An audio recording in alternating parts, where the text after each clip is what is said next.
Alléluia. Amen, amen, amen, amen. Amen, amen. Éternel Dieu de gloire, nous te rendons grâce et nous te bénissons pour ton amour sans fin et pour tes bontés.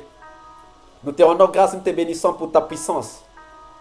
Nous te rendons grâce et nous te bénissons, Seigneur, pour ce que tu es et pour ce que tu fais. Tu es le Dieu vivant et puissant.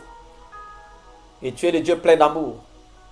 C'est par ton amour, Seigneur, que tu nous emmènes dans ta présence ce soir. N'eût été ton amour, on ne serait pas là. Mais Seigneur, par ton amour, tu as voulu que nous puissions être là. C'est pour cela que Dieu de gloire, de bonté et de miséricorde, nous te disons encore merci. Merci de ce que tu as voulu que nous puissions être là pour écouter ta voix. Merci de ce que tu as voulu que nous puissions être là pour entendre tes paroles. Merci de ce que tu as voulu que nous puissions être là, Seigneur, pour recevoir de tes enseignements. Oh, que ton nom soit magnifié. Bénis, Seigneur, toutes les personnes que tu as appelées à toi ce soir. Et que chacun reçoive de toi, Seigneur, cette grâce. Que chacun reçoive de toi, Seigneur, quelque chose, Seigneur, qui va faire du bien à son âme. Que ton nom soit magnifié. Au nom puissant de notre Sauveur et Seigneur Jésus, nous t'avons ainsi prié et nous disons Amen. Alors, bien-aimés, ce soir, nous sommes là parce que nous voulons encore écouter la voix de Dieu. Et à partir de ce soir, le Seigneur est en train de nous emmener dans une série d'enseignements intitulée Les enseignements du Seigneur Jésus-Christ.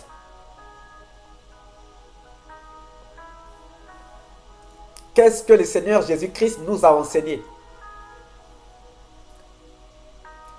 Nous allons décortiquer ce que le Seigneur Jésus-Christ nous dit.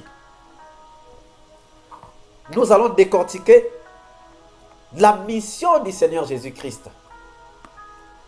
Nous allons décortiquer ce pourquoi le Seigneur Jésus-Christ est venu sur cette terre. Et nous allons commencer, bien-aimés,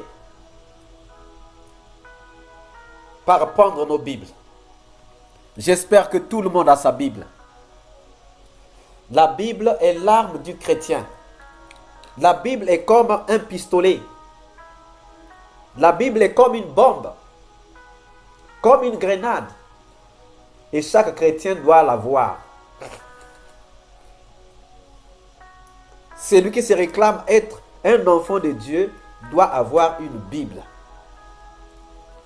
Pourquoi? Parce que c'est là où tu vas lire ce que Dieu te dit. C'est là où tu vas entendre ce que Dieu te dit. Donc nous allons prendre nos Bibles. Nous allons prendre nos Bibles.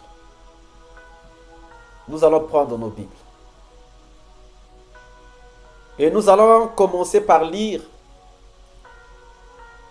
le livre de Malachie. Malachie chapitre 4. Si quelqu'un peut trouver vraiment qu'il nous fasse la lecture. Malachie chapitre 4. Nous allons lire à partir du 4e verset. Et nous allons nous arrêter.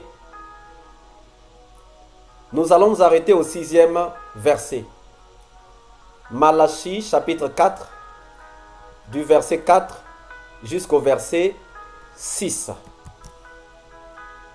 Malachie chapitre 4 du verset 4 au verset 6. Alors si quelqu'un peut trouver et nous les lire, ça sera une très très bonne chose. Malachie chapitre 4 du verset 4 au verset 6.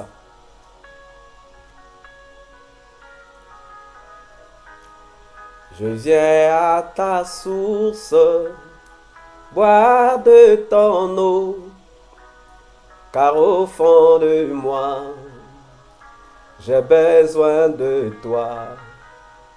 Je viens à ta source, boire de ton eau, car au fond de moi, j'ai besoin de toi. Comme une biche soupire après les courants d'eau. Ainsi mon âme a besoin de toi. Est-ce que quelqu'un a trouvé, bien-aimé?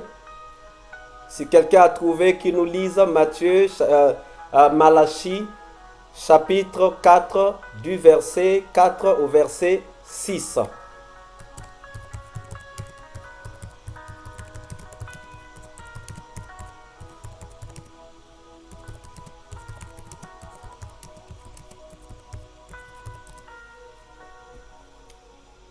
Alors, personne n'arrive à trouver.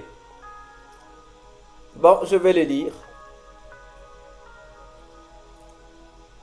Donc, Malachie chapitre 4, du verset 4 au verset 6, il est dit ceci. Souvenez-vous de la loi de Moïse, mon serviteur, auquel j'ai prescrit en Horeb pour tout Israël des préceptes et des ordonnances. Verset 5. Voici, je vous enverrai Élie, le prophète, avant que le jour de l'Éternel arrive, ce jour grand et redoutable. Verset 6. Il ramènera le cœur des pères à leurs enfants et le cœur des enfants à leurs pères, de peur que je ne vienne frapper le pays d'interdit. Le Seigneur est en train de nous parler en fait des enseignements qu'il nous a prodigués. Des enseignements qu'il est venu nous donner. Et aujourd'hui, nous sommes en train de faire la première partie. Et la première partie est intitulée La repentance. La repentance. C'est la première partie des enseignements de Jésus-Christ. Et aujourd'hui, nous commençons la repentance. Est-ce qu'on va la terminer? Est-ce qu'on ne va pas la terminer? Dans le passage que nous venons de lire, je peux le reprendre. Souvenez-vous de la loi de Moïse, mon serviteur, auquel j'ai prescrit en Horeb pour tout Israël des préceptes et des ordonnances. Voici, je vous enverrai Élie, le prophète, avant que le jour de l'Éternel arrive, ce jour grand et redoutable. Il ramènera le cœur des pères à leurs enfants et le cœur des enfants à leurs pères, de peur que je ne vienne frapper le pays d'interdit. Voilà, bien-aimés, ce que le Seigneur, ce que Dieu avait promis par le prophète Ésaïe. Il a promis que je vous enverrai Élie. Nous savons que Élie était un grand prophète de Dieu. Nous avons beaucoup parlé d'Élie. C'est lui qui avait demandé au feu de venir et le feu est venu. C'est lui qui avait ressuscité des morts. Mais là, après sa mort, Dieu est en train de dire au peuple d'Israël que je vous enverrai Élie. Je vous enverrai Élie. Je vous enverrai Élie. Je vous l'enverrai quand? Je vais vous envoyer Élie avant que le jour de l'Éternel n'arrive. Donc il y a le jour de l'Éternel qui est là. Le jour du jugement de Dieu. Le jour où Dieu va se manifester pour corriger. Mais il dit avant que le jour là arrive, moi je vais vous envoyer Élie.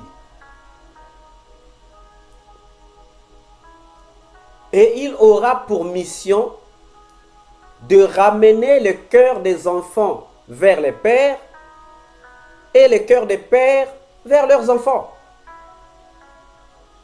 Ça veut dire quoi? Ça veut dire que au temps où Élie viendra, le cœur des enfants ne seront pas attachés à leur père et les cœurs de pères ne seront pas attachés à leurs enfants. Donc il viendra au moment où il y aura une cassure entre les pères et les enfants, entre les enfants et les pères.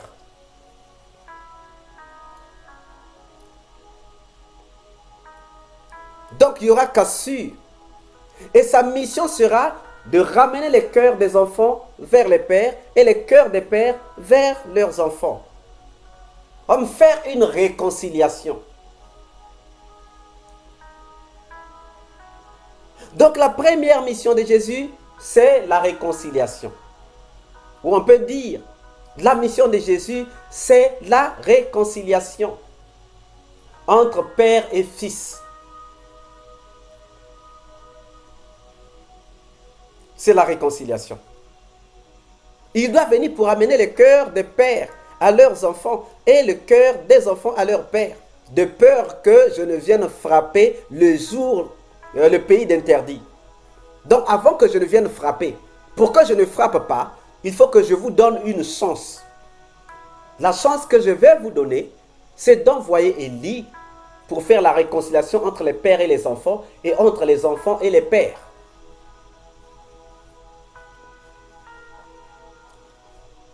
Voilà, bien-aimés, la mission de Jésus. Annoncée depuis le prophète Malachie.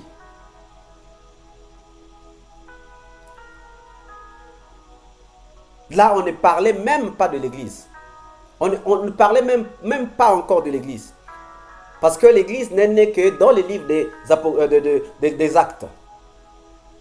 Mais Dieu avait déjà tout vu. Il avait dit que tel que le peuple là est parti, il y a cassure. Mais bien aimé, lorsque nous disons les cœurs des enfants vers les pères et les cœurs des pères vers leurs enfants, on ne parle pas seulement de toi et de ton père biologique. On ne parle pas seulement de toi et de ta mère biologique. Mais on parle aussi des cœurs des enfants de Dieu qui se sont égarés vers leur Père Dieu. La repentance. C'est ça en fait la vraie mission du Seigneur. C'est ça en fait la globalité de la mission du Seigneur. Lorsque nous allons rentrer en profondeur, on verra beaucoup d'autres aspects. Mais la mission générale, c'est quoi? C'est que Dieu ne veut pas que ses enfants périssent. Donc, il faut leur envoyer quelqu'un pour leur parler, pour ramener leur cœur vers lui.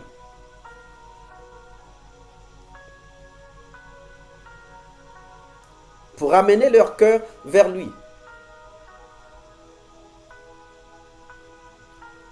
Et lorsque nous continuons à lire la Bible,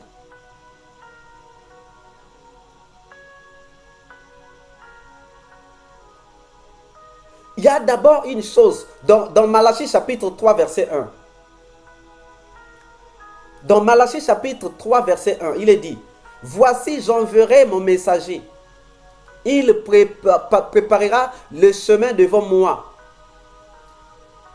Et soudain entrera dans son temple les seigneurs que vous cherchez, et le messager de l'alliance que vous désirez. Voici, il vient, dit l'Éternel des armées. » C'est Dieu qui est en train de parler.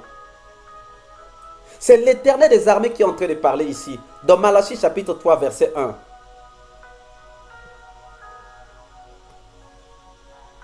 Il est en train de parler. Il dit, voici, j'enverrai mon messager. Il préparera le chemin devant moi. Et soudain entrera dans son temple le Seigneur que vous cherchez et le messager de l'alliance que vous désirez. Voici, il vient, dit l'Éternel des armées. Donc, il nous fait une promesse. Qu'il y a un messager qui viendra. Il y a un messager qui viendra.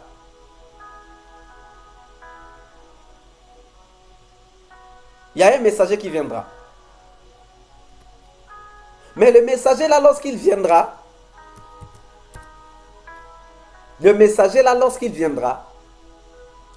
il viendra pour préparer le chemin du Seigneur. Il viendra pour préparer le chemin du Seigneur. Oui, bien-aimé. Le messager viendra pour préparer le chemin du Seigneur.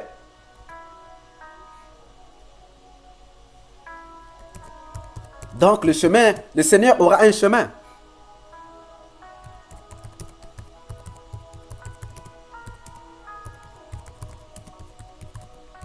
Le Seigneur aura un chemin.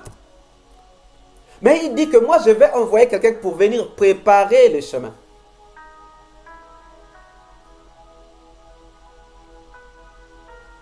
Je vais envoyer quelqu'un.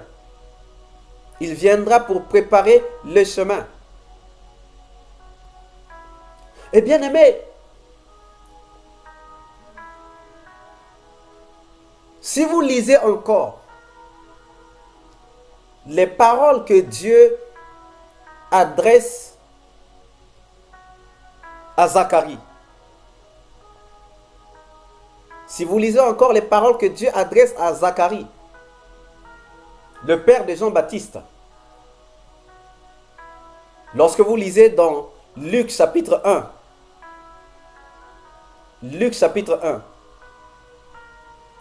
si nous lisons, bien aimé, à partir, les gens, à la maison, vous pouvez lire à partir du verset 1, hein, vous pouvez lire tous les chapitres.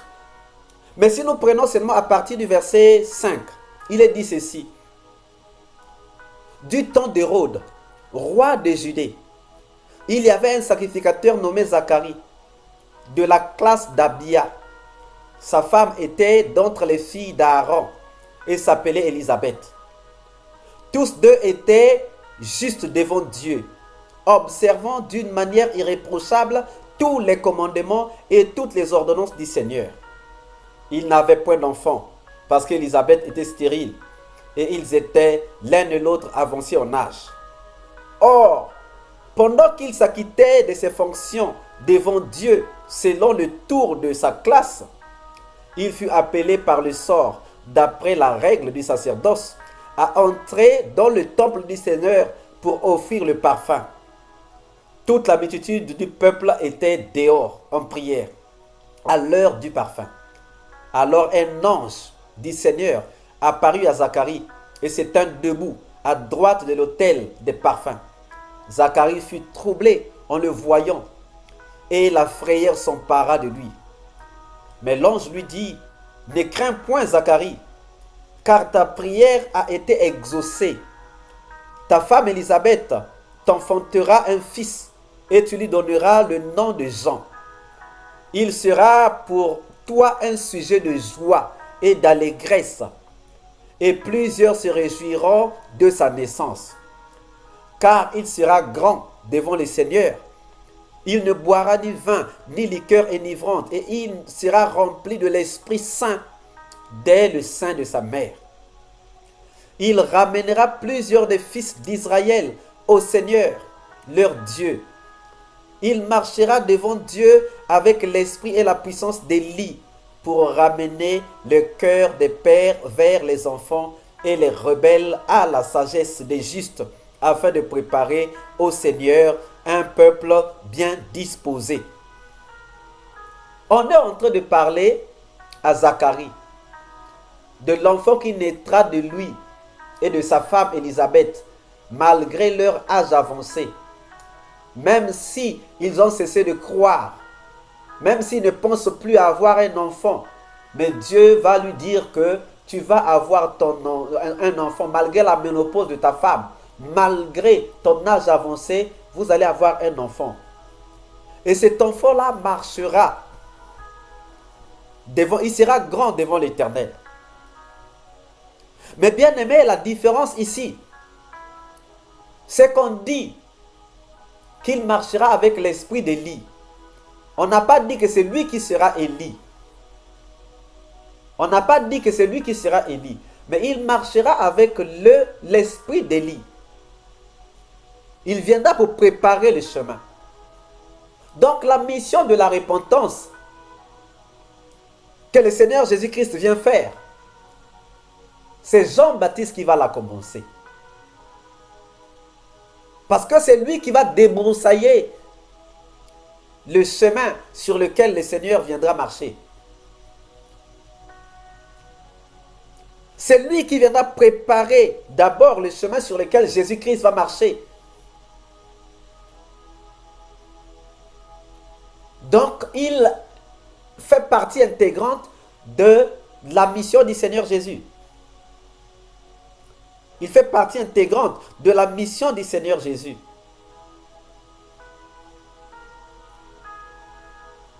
Donc, bien aimé, mais Jean-Baptiste, maintenant pour comprendre la mission du Seigneur Jésus-Christ, allons-y maintenant dans la mission de Jean-Baptiste. Qu'est-ce que Jean-Baptiste a enseigné dès qu'il commence sa mission? Il va dire quoi? Qu'est-ce qu'il va dire à Dieu? Qu'est-ce qu'il va dire au peuple de Dieu, Jean-Baptiste? Qu'est-ce que Jean-Baptiste va enseigner pour que nous puissions réellement comprendre la mission de notre Sauveur et Seigneur Jésus-Christ?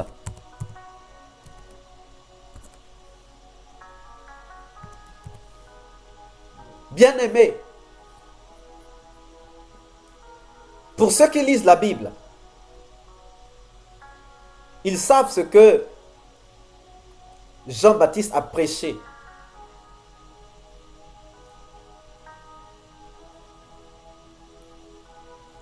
Les gens peuvent confondre, que non, penser que non, Jean-Baptiste c'est Élie. Non. D'abord, dans Jean chapitre 1, verset 21, on lui pose la question. Dans Jean chapitre 1, verset 21, on lui pose la question. La Bible nous dit quoi dans Jean chapitre 1, verset 21? Jean chapitre 1, verset 21. Qu'est-ce que nous dit la Bible? Dans Jean chapitre 1, verset 21, bien-aimé, on nous dit ceci. Et ils lui demandèrent, donc les gens ont demandé à Jean-Baptiste, quoi donc? Es-tu Élie? Et il dit, je ne le suis point. Es-tu le prophète? Et il répondit, non. Donc Jean-Baptiste lui-même avait reconnu qu'il n'était pas Jean-Baptiste, qu'il n'était pas Élie, qu'il n'était pas le prophète.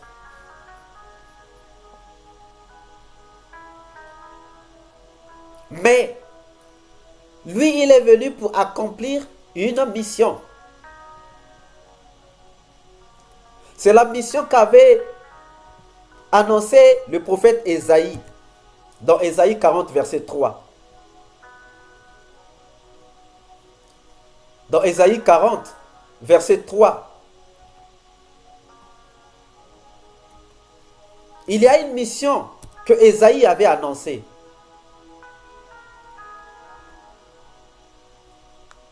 Ésaïe a dit ceci dans Ésaïe 40, verset 3.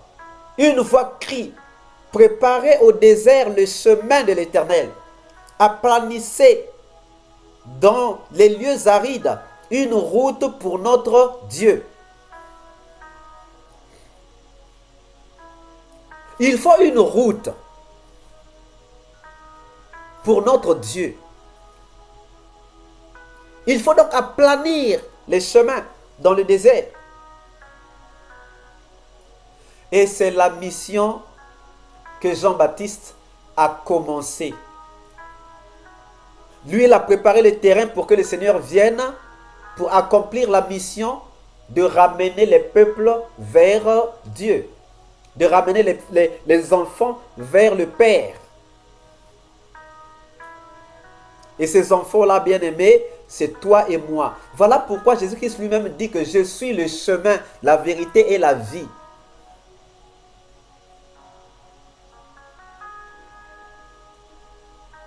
Je suis le chemin, la vérité et la vie.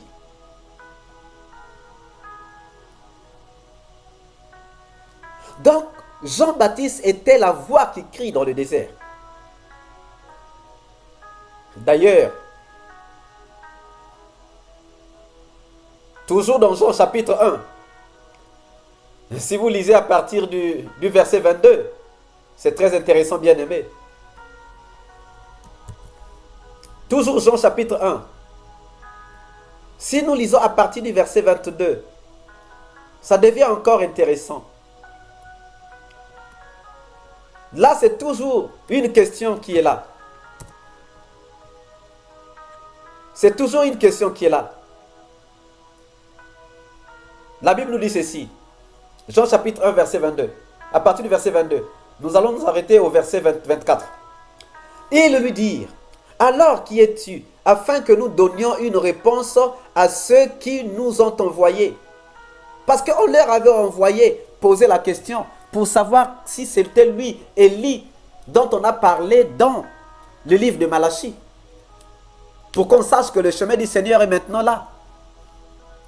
Est-ce que c'était lui le prophète? Parce que Dieu avait dit dans la bouche par la bouche du prophète Malachie que moi j'enverrai Élie, le prophète, pour faire telle mission. Et lorsque les gens ont commencé à voir ce que Jean-Baptiste était en train d'enseigner, ils ont commencé à avoir peur et ont commencé à demander si Jean-Baptiste n'était pas Élie. Ils ont commencé à se poser des questions. On a lu la première partie et la deuxième partie c'est là. Il lui dit, la deuxième partie c'est à partir du verset 22. Il lui dit, alors, qui es-tu? Parce qu'il a dit que moi je ne suis pas Élie. Il a dit que moi je ne suis pas le prophète. On lui dit, alors, qui es-tu? Puisque tu n'es pas Élie, puisque tu n'es pas le prophète, qui es-tu? Et c'est là où il va dire. Parce que les gens là ont dit, nous, on nous a envoyés pour chercher à comprendre qui tu es. Il faut que nous puissions aller donner une réponse à ceux qui nous ont envoyés. Mais qu'est-ce qu'on va leur dire? Et c'est là où il va dire. On va lui dire, que dis-tu de toi-même? Et lui, il va dire, au verset 23, moi, dit-il, je suis la voix de celui qui crie dans le désert. Je suis la voix de celui qui crie dans le désert. Donc, il y a quelqu'un qui crie dans le désert, mais lui, il n'est que sa voix. Je suis la voix de celui qui crie dans le désert. Mais celui qui crie dans le désert dit quoi? Aplanissez le chemin du Seigneur, comme a dit Ésaïe, le prophète. Donc, il y a la voix qui crie. Il y a quelqu'un qui va crier dans le désert. Mais cette personne-là a une voix. Donc, en fait, Jean-Baptiste était comme le porte-parole. Comme juste un porte-parole.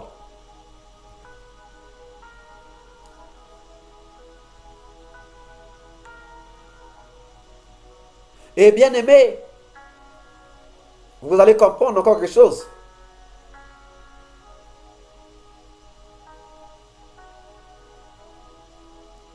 Il va encore leur ajouter au verset 25.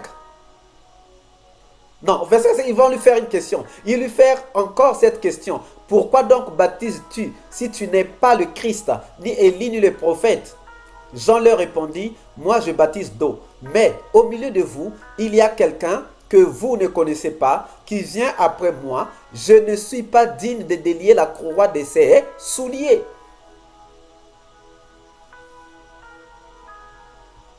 Oui.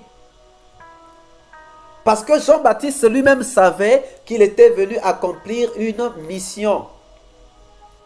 Il était venu commencer une mission. Il était venu comme précurseur. Comme précurseur. Oui, bien-aimé. Mais si nous regardons ce que Jean-Baptiste a enseigné,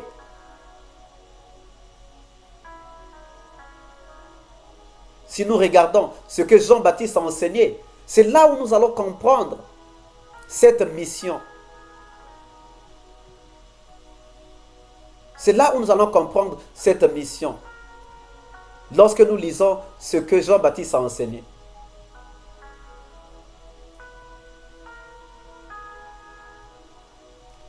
Et pour le comprendre, nous allons repartir dans le livre de Luc. Prenons quand même le livre de Luc. Prenons le livre de Luc.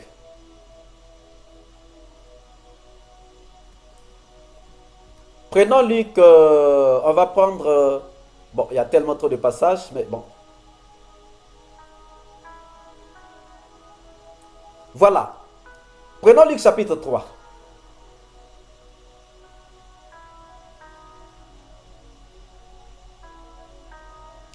Dans le livre de Luc, chapitre 3. Luc, chapitre 3. Il nous est dit, au verset 4, selon ce qui est écrit dans le livre des paroles d'Ésaïe, le prophète, c'est la voix de celui qui crie dans le désert, préparez le chemin du Seigneur, aplanissez ses sentiers.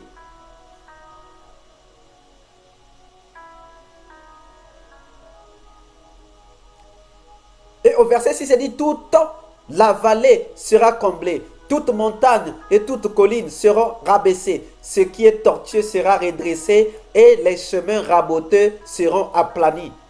Et toute chair verra le salut de Dieu. Et il disait donc à ceux qui venaient en foule pour être baptisés par lui, race de vipères, qui vous a appris à fuir la colère à venir. Donc les gens qui venaient se baptiser pour fuir la colère à venir. Et la colère à venir, c'est le jour du Seigneur dont il a parlé lui-même dans Malachie. Que avant le jour du Seigneur, avant le jour de l'Éternel, moi je vais envoyer Élie. Pour que les gens qui sont tortueux puissent être redressés. Pour que ceux qui ont quitté leurs parents reviennent à leurs parents. Pour que les parents qui ont quitté leurs enfants reviennent à leurs enfants. Donc il leur disait, race de vipères, qui vous a appris à fuir la colère de Dieu, la colère à venir. Donc ces gens-là fuyaient la colère à venir.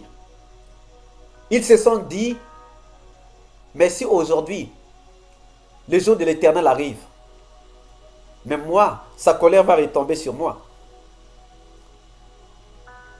Et voilà pourquoi il leur disait, produisez donc des fruits dignes de la repentance et ne vous mettez pas à dire en vous-même, nous avons Abraham pour père, car je vous déclare que de ces pierres, Dieu peut susciter des enfants à Abraham. Déjà même, la cognée est mise à la racine des arbres. Tout arbre donc qui ne produit pas de bons fruits sera coupé et jeté au feu. Nous sommes donc des arbres. Mais est-ce que nous pouvons produire des fruits que Dieu attend en restant loin de Dieu? Non.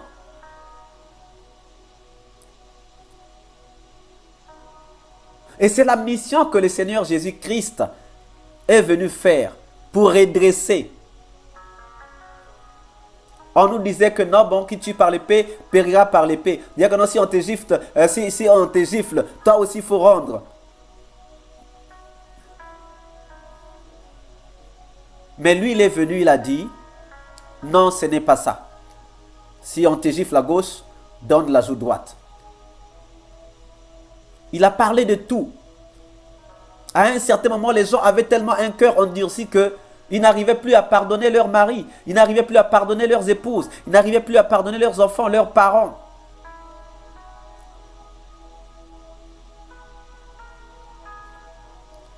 Les gens commençaient à avoir 2 femmes, 3 femmes, 4 femmes. Et ils trouvaient cela normal. Mais le Seigneur est venu, il leur a dit que si Dieu vous l'a permis, c'est parce que c'est par rapport à la dureté de votre cœur. Donc il était venu pour redresser. Mais le redressement, comment ça se fait? C'est au retour à notre Dieu, au retour à notre Père. Mais comment pouvons-nous revenir à notre Père si on ne se répond pas? Bien-aimé, la repentance, c'est la clé de la relation avec le Seigneur. Voilà pourquoi nous avons commencé par cette option-là. Faire un bref aperçu pour que nous puissions avoir une idée de ce que le Seigneur veut nous enseigner dans les prochains jours. Maintenant, là où tu es, toi-même tu sais, si tu es encore proche de Dieu, là où tu es, toi-même tu sais, si ton cœur est encore proche de Dieu, tu le sais. Maintenant, si tu ne le sais pas, pose-toi la question. Est-ce que mon cœur est encore avec Dieu, mon Père? Dans nos familles aussi. Est-ce que moi et mon frère, nous nous entendons? Est-ce que moi et ma mère, nous nous entendons? Est-ce que moi et ma soeur, est-ce que moi et mon père, nous nous entendons? Est-ce que moi et mon cousin, nous nous entendons? Est-ce que moi et mon voisin, est-ce que moi et mon prochain, nous nous entendons? Ce sont les questions, bien-aimés, que nous devons nous poser. Nos familles sont divisées. Les pères et les enfants sont divisés. Les maris et les femmes sont divisés. Les cousins et les cousines sont divisés. Dans les quartiers, on ne s'entend pas. On suspecte des gens. Dans les familles, on suspecte les gens. Celui-là est sorcier. Il va me bouffer. Je dois faire attention à lui. Donc nos cœurs ne sont pas unis. Et ce soir, tu vas commencer par prier.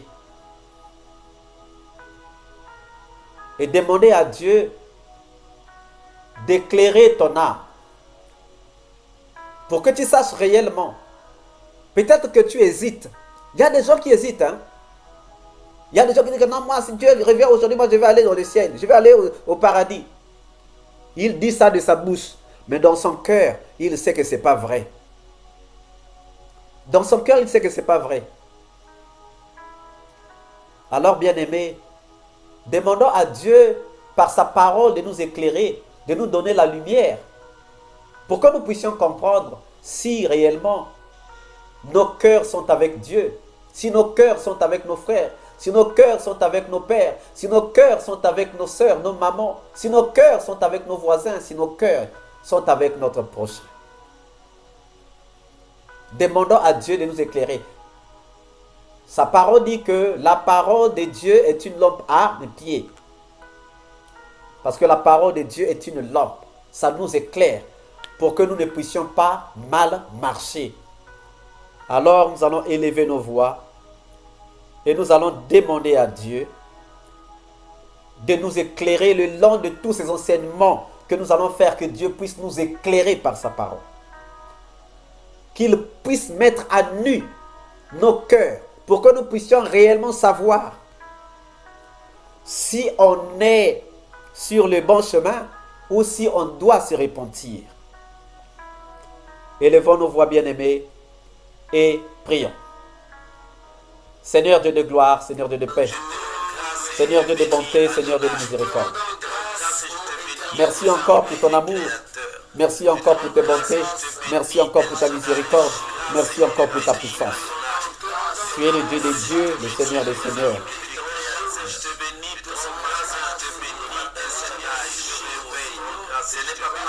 Tu es le Dieu redoutable. Tu es le Dieu capable de grandes choses. Seigneur, il n'y a que toi qui peux nous éclairer. Il n'y a que toi, Seigneur, qui peut nous éclairer. Merci de te manifester. Merci pour ton amour. Merci pour tes bontés. Merci pour ta miséricorde. Oh Dieu de bonté, Dieu de miséricorde. Oui, Seigneur, Dieu de gloire.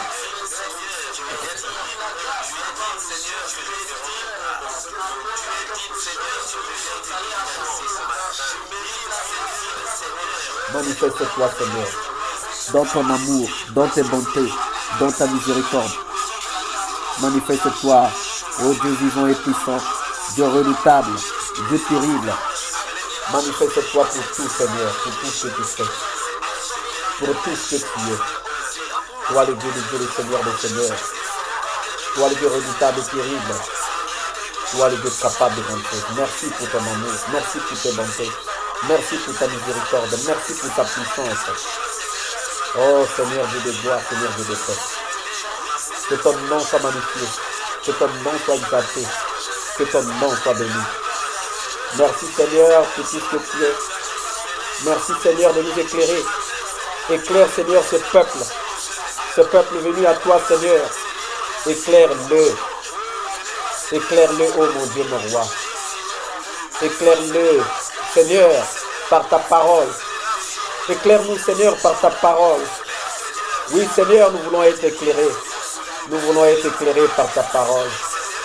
Nous voulons être éclairés par ta parole. Oh Dieu de bonté, Dieu de miséricorde, Dieu tout-puissant. Merci, Seigneur, pour ton amour. Merci pour tes bontés. Merci pour ta miséricorde. Merci, Seigneur, pour ta puissance. Éclaire-nous, mon Dieu, mon roi. Éclaire-nous, Dieu vivant et puissant, Dieu redoutable, Dieu terrible, Dieu capable de grandes choses. Éclaire-nous, ô Éternel, que ton nom soit magnifié, que ton nom soit exalté, que ton nom soit béni, que ton nom soit exalté. Merci Seigneur pour ton amour. Merci Seigneur pour tes bontés. Merci Seigneur pour ta miséricorde. Merci Seigneur pour ta puissance. Oui, toi qui es vivant et puissant, toi qui es redoutable et terrible, toi qui es capable de grandes choses. Oh Seigneur, que ton nom soit magnifié, que ton nom soit magnifié, que ton nom soit magnifié, que ton nom soit exalté. Merci Seigneur pour tout ce que tu es. Merci Seigneur pour tout ce que tu nous fais faire. Oui Seigneur, manifeste-toi dans ton amour, manifeste-toi dans tes bontés, manifeste-toi dans ta miséricorde, manifeste-toi Seigneur, au nom puissant de Jésus, au nom puissant de Jésus. Alléluia, alléluia. Amen, amen. Amen, amen. Bien-aimés, nous allons élever nos voix. Nous allons d'abord rendre grâce à Dieu pour la vie de Papa Michel, pour qui nous avons prié dernièrement. Je viens d'avoir l'information que son opération s'est bien passée, donc il est sorti du bloc opératoire aujourd'hui. Nous allons élever nos voix pour dire merci à Dieu pour cette grâce qu'il a faite. Et nous allons demander que Dieu le rétablisse complètement. Et en même temps, nous allons prier pour le frère Lionel, qui vient d'intégrer le groupe depuis le Gabon. Je ne sais pas s'il a pu se connecter aujourd'hui, mais nous allons élever nos voix. Nous allons demander à Dieu de faire grâce dans sa vie, que Dieu lui montre son amour. S'il a un souci, que Dieu le règle. Que Dieu fasse grâce dans sa vie. Donc nous avons Papa Michel pour rendre grâce à Dieu. Et nous avons le frère Lionel. Le frère Lionel Charicotte. Ah là là, un nom difficile. Hein? Mon frère, pardonne-moi hein, si je n'arrive pas à bien prononcer ça. Le frère Charicotte. Donc nous allons prier pour Papa Michel et pour le frère Charicotte. Que Dieu fasse grâce dans leur vie. Pardon? Charicot. Bon, Le frère Charicot. Donc nous allons prier pour le frère Charicot et pour Papa Michel. Heureusement qu'il y a des gens qui savent lire les noms des Africains. Ok. Alors nous allons prier, nous allons demander que Dieu fasse grâce dans leur vie. Avant que nous ne puissions revenir sur ce sujet demain, nous voulons encore prier pour ces deux personnes aujourd'hui. Élevons nos voix bien-aimées et prions. Seigneur Dieu de gloire, Seigneur Dieu de paix, Seigneur Dieu de bonté, Seigneur Dieu de miséricorde, merci pour ton amour et merci pour tes bontés. Seigneur, ce soir, nous sommes en train de te prier, ô Éternel, pour le frère Charicot. Et nous te prions aussi pour le frère, pour Papa Michel. Seigneur, tu as fait une grande chose dans sa vie. Oui, Seigneur, tu as fait une chose merveilleuse dans sa vie. Parce que, Seigneur, tu l'as guéri. En fait, tu l'as fait sortir du bloc opératoire. Nous te sommes infiniment reconnaissants. Oui, Seigneur, nous voulons que tu puisses le rétablir complètement. Nous voulons que tu puisses le rétablir complètement. Oh Dieu vivant et puissant, Dieu redoutable et terrible. Oui, Seigneur, manifeste-toi dans ton amour, manifeste-toi dans tes bontés, manifeste-toi dans ta vie, et manifeste-toi, Seigneur, dans la vie du frère Charicot. Seigneur, c'est toi qui connais ce qu'il a comme problème. S'il a un problème, Seigneur, toi tu sais, parce que rien n'est caché devant toi. Tu connais même le nombre, les cheveux sur nos têtes, Seigneur. Donc ce n'est pas les problèmes, ce n'est pas, Seigneur, le souci du frère Charicot que tu vas oublier. Là où il se trouve, Seigneur, nous te prions de te manifester. Là où tu se trouves, nous te prions, Seigneur, de te manifester dans sa vie. Manifeste-toi, Seigneur, dans sa vie. Manifeste-toi, ô Éternel des armées. Manifeste-toi, Seigneur, dans ta puissance. Manifeste-toi, Père de gloire, Dieu de bonté, Dieu de miséricorde. Que ton nom soit magnifié, que ton nom soit exalté, que ton nom soit béni. Merci, Seigneur, pour ton amour. Merci, Seigneur, pour tes bontés. Merci, Seigneur, pour ta puissance. Oh Dieu des dieux, Seigneur des seigneurs, Dieu redoutable et terrible, Dieu capable de grandes choses. Merci de te manifester dans ton amour sans fin, dans tes bontés, dans ta miséricorde et dans ta puissance. Toi qui es vivant et puissant, toi qui es redoutable et terrible, toi qui es capable de grandes choses, que ton nom soit magnifié, que ton nom soit exalté, que ton nom soit béni, que ton nom soit magnifié. Merci, Seigneur, pour ton amour. Merci, Seigneur, pour tes bontés. Merci pour ta miséricorde. Merci pour ta puissance. Tu es le Dieu des dieux, tu es le Seigneur des seigneurs, tu es le Dieu redoutable et terrible, tu es le Dieu capable de grandes choses. Merci, Seigneur, pour ton amour. Merci pour tes bontés. Merci pour ta miséricorde. Merci pour ta puissance. Béni soit ton Saint-Nom. Béni soit ton Saint-Nom, Seigneur. Béni soit ton Saint-Nom. Toi, le Dieu des dieux. Au nom puissant de Jésus. Au nom puissant de Jésus. Que ton nom soit magnifié. Que ton nom soit exalté. Que ton nom soit béni. Toi qui es le Dieu des dieux. Toi qui es le Seigneur des seigneurs. Toi qui es le Dieu redoutable et terrible. Toi qui es le Dieu capable de grandes choses. Merci, Seigneur, pour ce que tu es. Merci, Seigneur, pour ce que tu es, pour ce que tu fais, Seigneur. Que ton nom soit béni, que ton nom soit exalté. Seigneur, fais grâce dans la vie de ces deux personnes, dans la vie de ces deux personnes, Seigneur. Tu as dit, demandez, l'on vous donnera, cherchez, vous trouverez, frappez, l'on vous ouvrira. Nous sommes venus pour demander à toi, notre Père. Oui, Seigneur, c'est à toi que nous avons demandé. Et nous savons que tu vas encore faire de grandes choses. Manifeste-toi dans ton amour sans fin, dans tes bontés, dans ta miséricorde, dans ta puissance. Manifeste-toi, Seigneur Dieu de gloire, Seigneur Dieu de paix, Seigneur Dieu de bonté. Au nom puissant de Jésus-Christ, notre Sauveur et Seigneur, nous t'avons ainsi prié et nous disons Amen. Alléluia, alléluia, Amen, Amen. Bien-aimé, est-ce qu'il y a quelqu'un qui a un sujet de prière? Est-ce qu'il y a quelqu'un qui a un sujet de prière? Il n'y a pas de sujet de prière.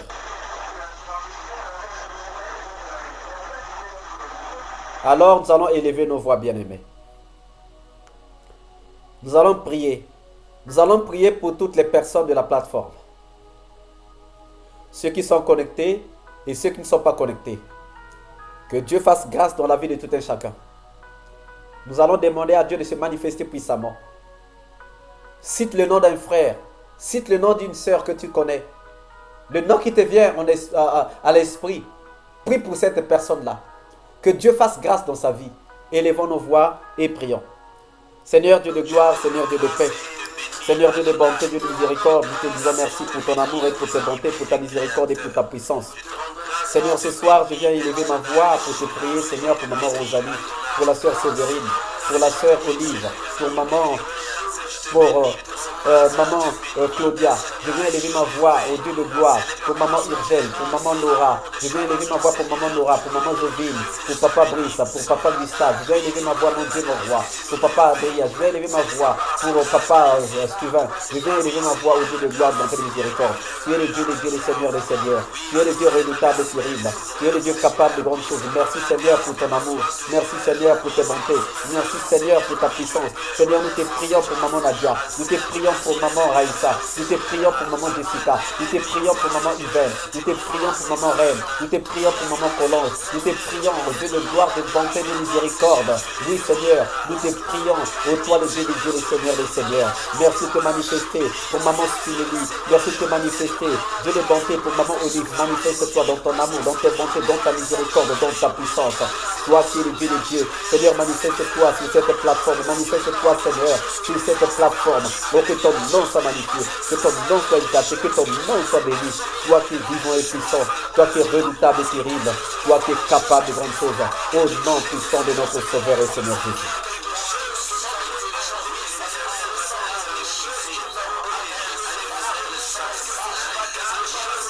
Alléluia. Alléluia. Amen, amen, amen, amen. Éternel Dieu de gloire, éternel Dieu de paix. Éternel Dieu de bonté, nous te rendons grâce, nous te bénissons pour ton amour et pour tes bontés. Merci encore Seigneur pour cet enseignement que tu viens de commencer avec nous. Et merci Seigneur pour nos prières que tu exauces, parce que tu as dit que tout ce que nous demanderons en croyant, nous devons croire l'avoir. Avec foi, nous devons croire l'avoir obtenu, nous verrons s'accomplir. Seigneur, nous croyons que la guérison que nous demandons, la délivrance que nous demandons, la restauration que nous demandons, la résurrection que nous demandons, Seigneur, toi tu nous as déjà accordé. Merci pour tout ce que tu es. Bénis Seigneur pour tout ce peuple que tu as appelé à toi ce soir. Bénis Seigneur toutes ces personnes que tu as appelées à toi ce soir. Bénis aussi toutes les personnes Seigneur qui n'ont pas pu se connecter aujourd'hui. Toi-même tu sais Seigneur pourquoi certains ne se sont pas connectés. Père, que ton nom soit magnifié. Que l'huile et la farine ne puissent pas manquer dans nos maisons. Prends soin de nous Seigneur, dans ton amour sans fin. Au nom puissant de notre Sauveur et Seigneur Jésus, nous t'avons ainsi prié et nous disons Amen. Amen, amen. Bien-aimé, que le Seigneur te bénisse abondamment. Demain, nous allons continuer ces enseignements-là. On ne sait pas quand est-ce que nous allons les terminer, mais nous voulons vraiment comprendre la mission du Seigneur pour que nous puissions mieux le servir. Alors, je souhaite à tout un chacun une très très bonne nuit, un sommeil réparateur, révélateur et reposant. Que le Seigneur fasse grâce dans la vie de tout un chacun et que son nom soit magnifié. Que Dieu vous bénisse abondamment. Bonne nuit à tout le monde.